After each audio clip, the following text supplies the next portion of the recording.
Hello, welcome to Be Make Do, a Soul Makers podcast, where we talk about what it takes to pursue your calling as an artist with spiritual wholeness and creative freedom. I'm your host, Lisa Smith, and I'm here with our producer, Dan ABH. Hello, everyone. Hello, Dan. I can't believe we are almost finished with this series on the artist archetypes. We are almost finished. Yeah, this will be the second to last one, actually. Mm-hmm. And what is that second to last one, you may ask yourself? The Soul Healer. It is the Soul Healer. That's right. And you've been looking forward to this one, haven't you? I sure have. Why is that? Is this you, Dan? This is me. Yeah. Yeah. I refused to believe it because, again, in previous episodes, I kept thinking I was the maker. Yeah. But I wasn't. Right. I'm through and through a Soul Healer. And and I've been definitely working from that place, that motivation. Yeah, that's where your heart is. Yeah, for a very long time. So yeah.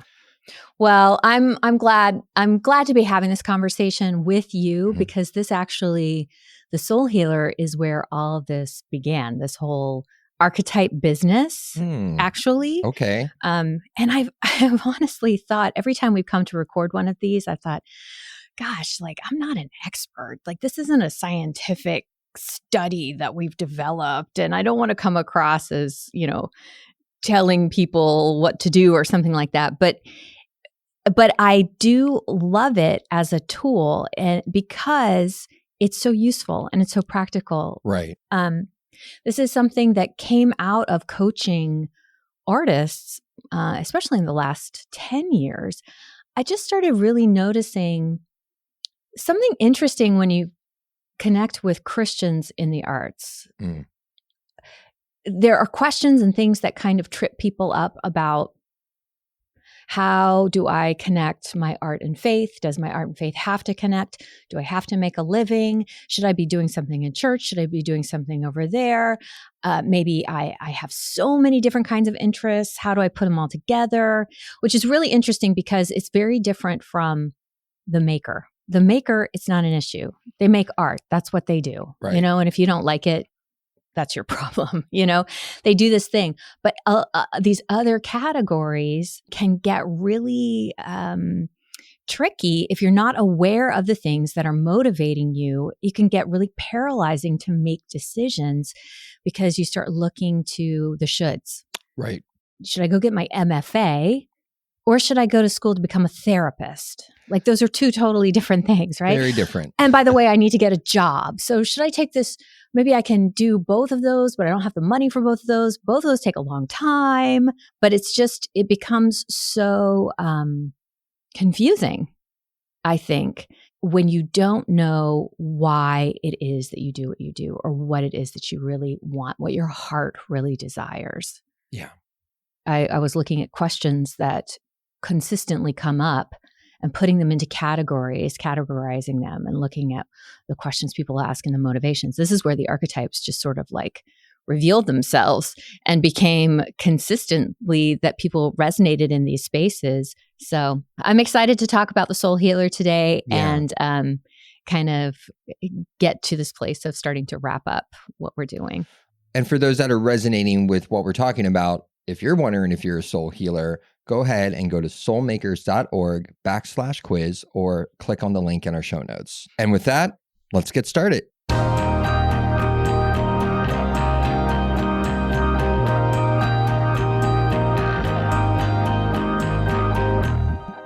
So I'm excited to talk about the Soul Healer because I think this one is a very common one among our audience.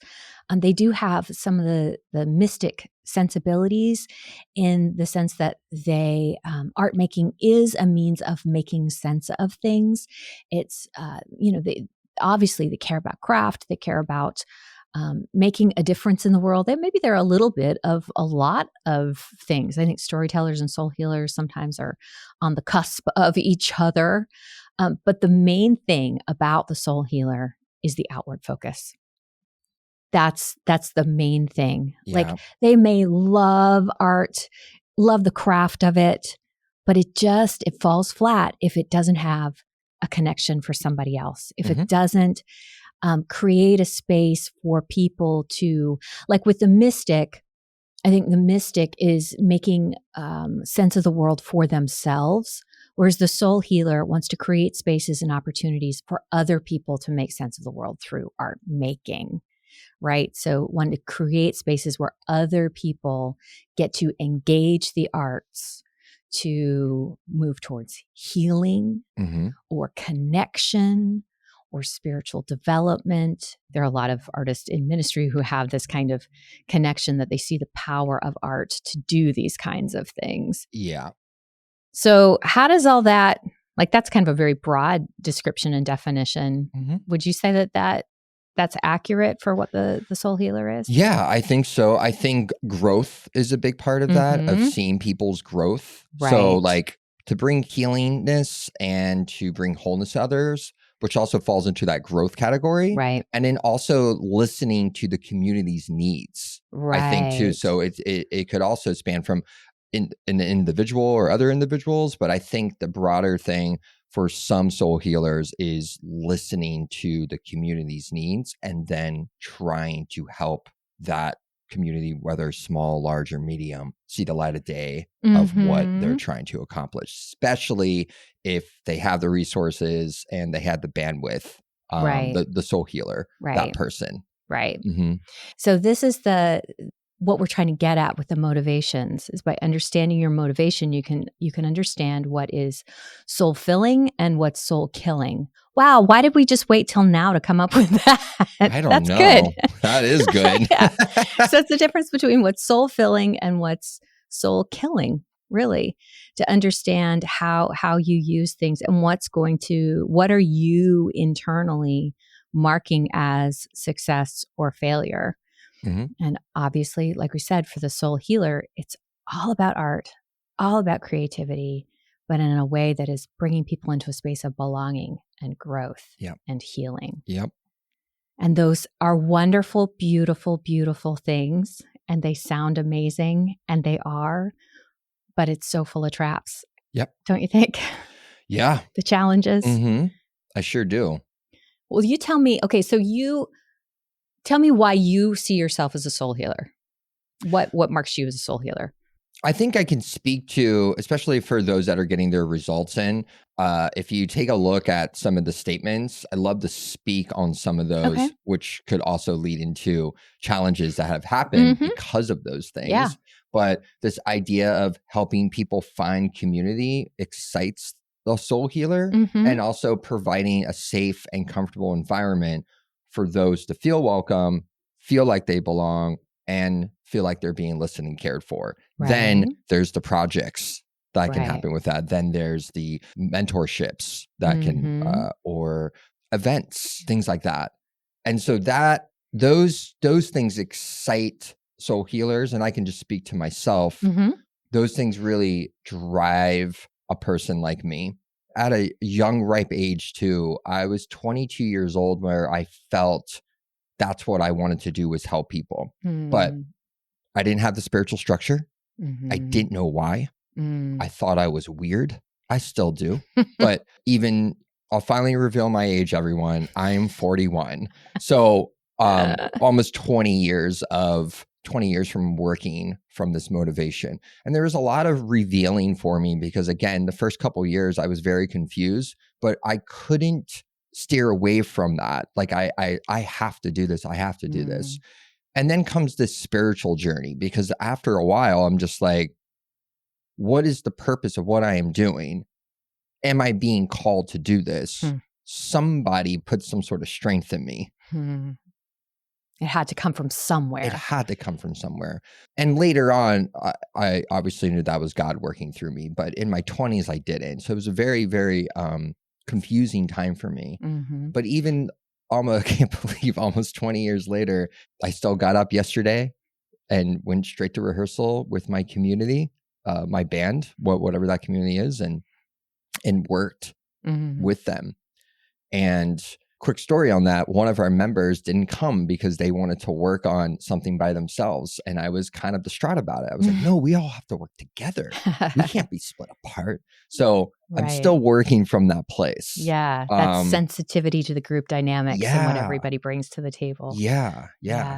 And I respect those that need to work alone, but I think there's also like this thing of also noticing that things work very differently when there's a bunch of people involved. Sometimes that's a good thing. Sometimes that's not a good thing. Right. But when it comes into, I could speak to musicianship and being in a band, I think it's overwhelmingly helpful to have everyone involved. And I love to see that. Right. And so when the dynamic's off, this can lead into actually some of the challenges. I feel a little like, well, what's going on here? So like you can kind of feel it in your gut, like something's off. Yeah. And I could be wrong because I'm just working from that place, and other people are working from other places. Yeah. And I think that is another prime example of how all of these archetypes really do work together, and everyone is different. And there's definitely some like crossover too. Yeah. You know? Yeah. No, I can really see that, especially like you're talking about being in a band. Yeah. If I would be the one that's like, no, I'll see you guys in 3 weeks, but I need to write, I need time by myself to figure that out.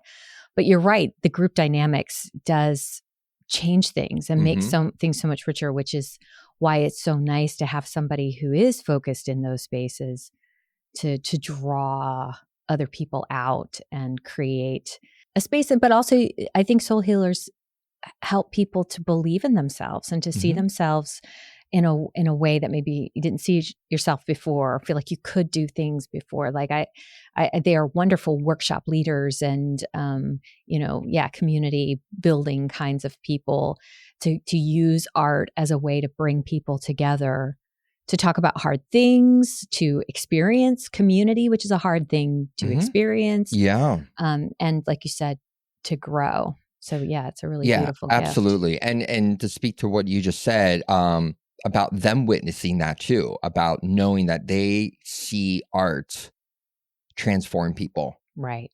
And that they have seen it, and maybe they helped curate that happen. Yeah. And they love being a part of that. Yeah. I mean, I think that for me, that clicks the most. Like if I didn't have that, if I didn't see that, I would not be working from that place. Yeah. I would probably find a different place. Right. You know what I mean? So yeah, I think that's very fulfilling.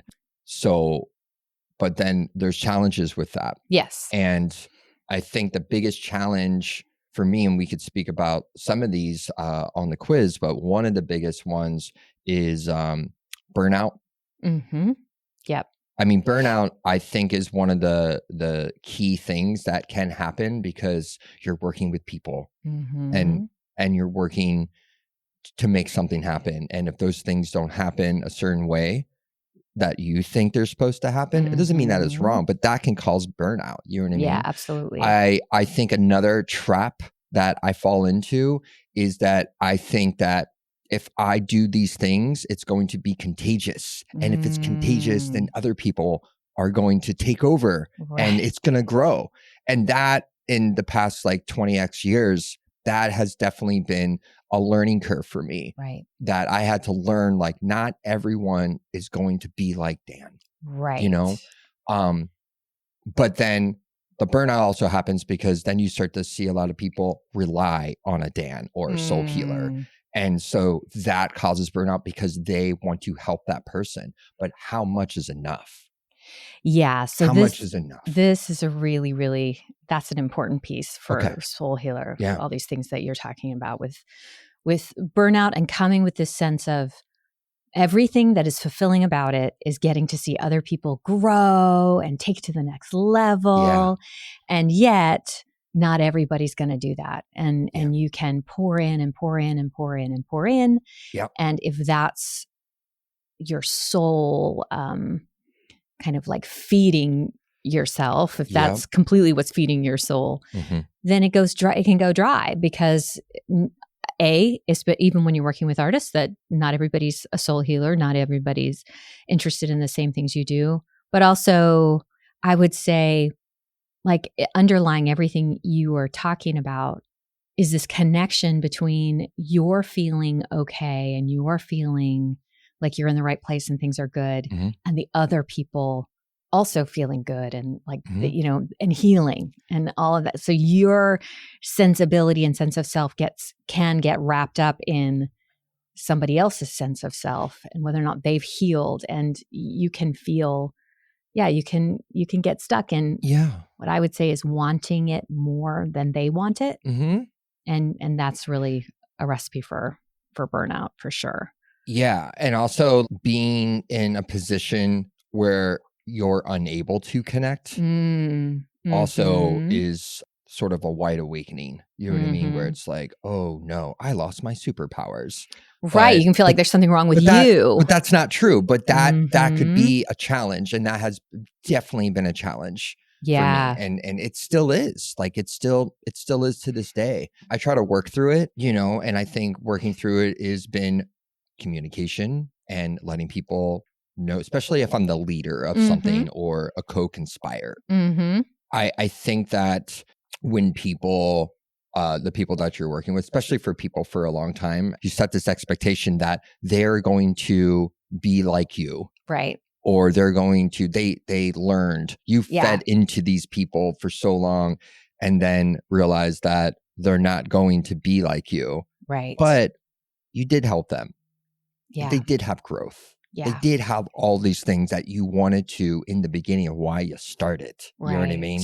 So I think, again, these challenges is all a learning curve. And I'm still learning, you know what I mean? Especially on the spiritual side of stuff. I mean, if I did not work from this place, I would never get on my spiritual journey, you know? And I think I said this before to you, but I'll just say this right now, is that how I came to God was that I saw God in the people that I was working with. Wow. Which helped me understand where I was coming from. Yeah. And so my belief became very strong, and this whole journey started because of coming from that place. Yeah.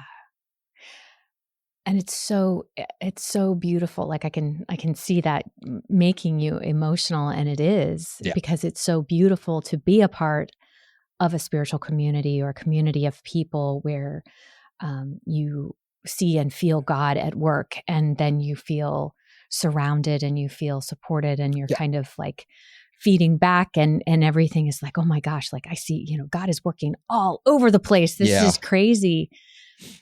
And I think that this is what you're saying is the key to maintaining health as a soul healer, of recognizing that at the end of the day, we are not the ones to bring healing and growth and wholeness into somebody else's life.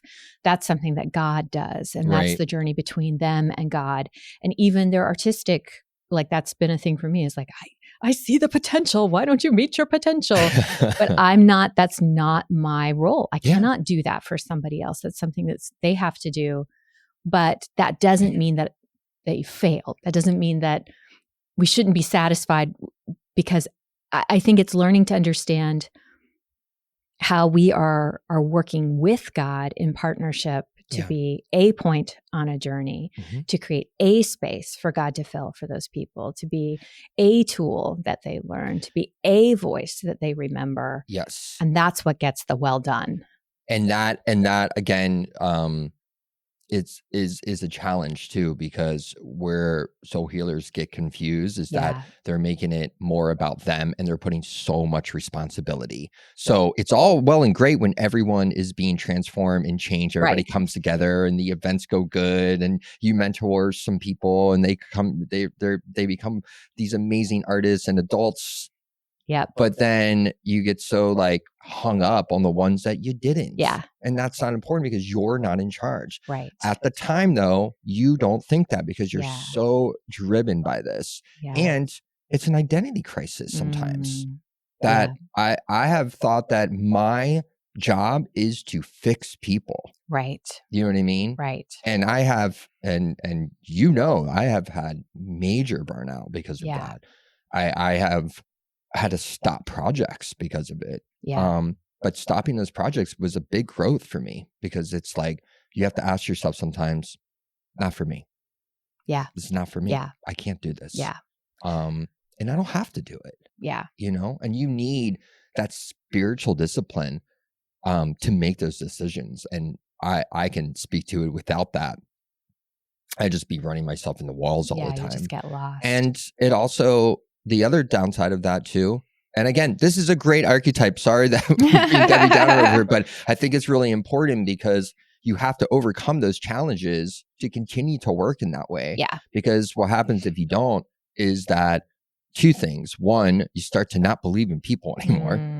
And the other thing is that you can definitely struggle with like imposter syndrome because now you're not, you feel like you're not creative, and you feel like, I mean, there's been times in my life where I've made major decisions because in my 20s, all I was doing was helping people and making sure they got their records done, and that they were a part of this community of all ages, and that they were putting on these shows, and that they were becoming these incredible artists. I felt left out, and I start to feel resentment because I'm like, I want to make music with people. I want to play shows. I want to produce things that aren't for other people.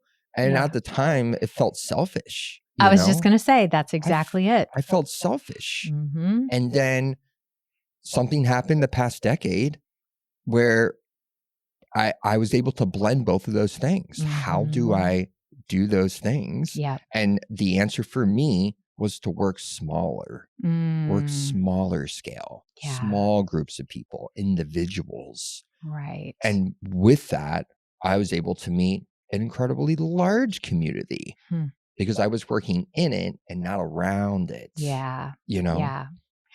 And I think there's a ability meets maturity, or like desires and impulses meet developed ability kind of stage. Like as you get older, and you're working in these places, you develop experience and you pick up knowledge. You know, either you've actually studied it or you just have learned it from lessons learned, those kinds of things. Oh yeah. And also being around people. And I would say that too, like for us being in our spiritual community and Convergence, like being around other people who are motivated in different ways, but deeply, deeply spiritually connected and deeply, deeply committed to the arts.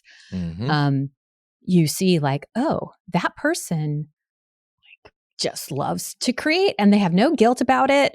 And they're very, happy and realizing, oh, okay, it's not selfish for me to take that space to create for myself, but also realizing that you have to, just like we were talking about, if your complete motivation is the response and the reaction and the result that you get from somebody else, that's just always going to be a disaster. It's going to be set up for disappointment. Let's put it that way, because you can't be responsible or force somebody else. Like it's somebody else's life.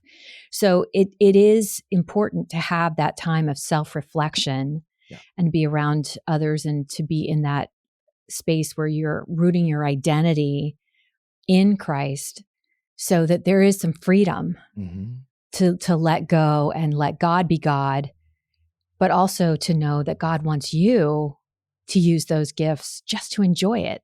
Like maybe it's not the reason you get out of bed in the morning. Maybe for you, it's like, Dan, you must go to your room and make music for 1 hour a day, and don't come out until you finish, like that might be hard to drag yourself into those spaces to just do it for you.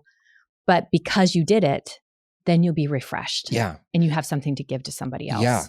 And a big spiritual journey for me was this time a few years ago where I spent time in discernment. And that was, well, first of all, I had to learn what that meant.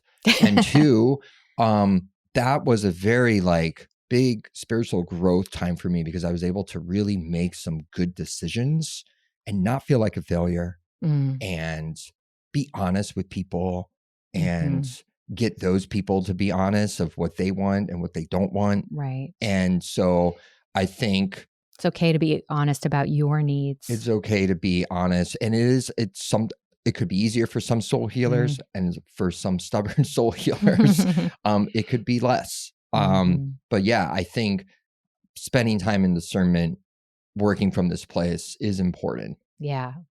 So you said you had to figure out what that meant. What does that mean? What does that mean to you, discernment? Discernment? For me, it was to be in prayer, to ask good questions. Yeah. To really ask questions to myself, and then re-ask those questions to God and listen. And so everybody's discernment can be different, but that was a really important time in my life. And again, this was not a long time ago. This was several years ago, maybe five years ago. And that really helped me, because there were things prior to that I abandoned almost, or it felt like I abandoned, but I didn't. It was like I'm handing this over to all of these people. And then when that didn't happen, I became very distraught.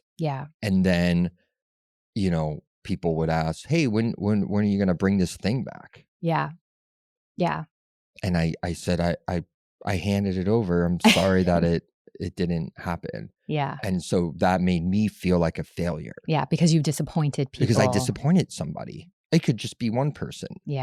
And it probably was just one or two or three people. But at the end of the day, I thought it was everyone. And so spending time in discernment and learning about that was crucial to who I am now. And I work better from the Soul Healer archetype than I ever have before, because I have clarity, which I know we don't like to say clarity sometimes. Clarity is good. I have clarity. I have a deep understanding of people. I know my weak points. I understand when somebody doesn't want to do something or isn't working as hard as you're working, that's okay. I mean, you learn so much more about people. I think you really learn a lot about people working from this place. So yeah. Well, this I think has been a lovely illustration of, well, obviously the Be Poetic, the heart of the Soul Healer, really, because community was the word that we all kind of bonded around with the community of musicians and artists that you are coming from in the punk DC world, and us as a Christian community. We could kind of center around this one little word, community. Well, what do you mean by that? What does that even look like? And how do you do that? I don't know. How do you do that? And so it has been really cool to see that part of your journey. But I love the way that you talk about this maturing into continuing to work as a soul healer, but in a way that is really grounded. And I think that's so important, because I'm thinking that as you're listening to this, you could say, well, this kind of sounds like a pastor in a way. And I think there are similarities, but this is somebody who sees the power of what art can do in people's lives, and art making can do in people's lives, and seeing people come alive in their creative and artistic endeavors, and how that brings people together and transforms cultures and creates cultures, and is a way that God, like with you, like God calls and woos people to himself through creative exploration and endeavor. It's a really powerful thing. So you're tied into and tapped into this like incredible power that you're just like, everybody, don't you see, And but then there's this flip side of not everybody does see, and not everybody is willing to put in the work, and not everybody is, in those spaces. So that importance of having, like you said, the practices of discernment and a community of people that you can kind of rest in, or can be reminded of who God is. And that you're not God, like that goes across the board for everybody. Of course. And without those disciplines, you may wind up resenting people or resenting yourself. So, wow. Well, I am so glad that we had this conversation. Thank you for sharing so vulnerably as well. I know. I can't believe we only have one more archetype left. One more to go, the prophetic critic. And I'm looking forward to talk to that one. But before we get there, we have another great interview coming up with Adrienne Reedy. And speaking of our community, Adrienne, she's a singer, songwriter, visual artist, a retreat leader, a connector, a mentor. She's so many things.